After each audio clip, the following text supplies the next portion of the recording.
The Pulaski County Elections Commission has been working overtime to try and get these final ballots in. This past week, a series of previously uncounted absentee and provisional ballots were added to the grand total, a move that shook things up in the District 32 race. Nearly 2 weeks after November 3rd, the 2020 general election is stretching on as a record number of absentee ballots delays results. As the new numbers slowly roll in, some say these additional votes are a game changer. It has been probably the most bizarre week, 10 days of my entire life. Ashley Hudson has been trailing her District 32 opponent, Republican Jim Sorvillo, by 44 points at last count.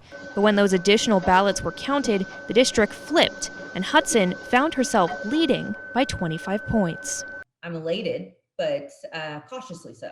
These new numbers come from a series of previously uncounted absentee ballots that needed to be verified, and a large number of in-person ballots that were cleared for the count. 1,108 approved provisionals. But the Elections Commission ran into some problems when their final count was higher than estimated. We have an extra 327 votes that are in the total right now that were rejected ballots. Although it's unclear whether these additional votes made a major impact on the race, the closeness of the final results and the surprising upset points to a possible recount.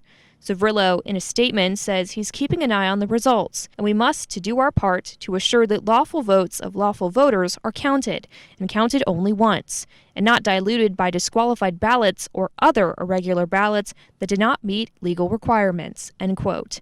Now, if a candidate wants to request a recount, they have to do it soon, so the counting can be done by the certification date next week. It would have to be done over the weekend, and it would have to be done by Wednesday. Hudson reminds voters that the ability to see the ins and outs of the counting process is necessary for transparency and can sometimes reveal that our election system, although fair, isn't perfect. Part of seeing a process as it unfolds is that sometimes it's messy. Now, the Elections Commission still has just over a dozen absentee ballots that still need to be verified in this election. They're going to begin that process on Monday, and hopefully we will get the results in this election on Wednesday. That is, if there isn't a recount. We'll, of course, continue to keep you updated on these House races and on the counting process. Reporting in Little Rock, I'm Kate Asaf. Back to you.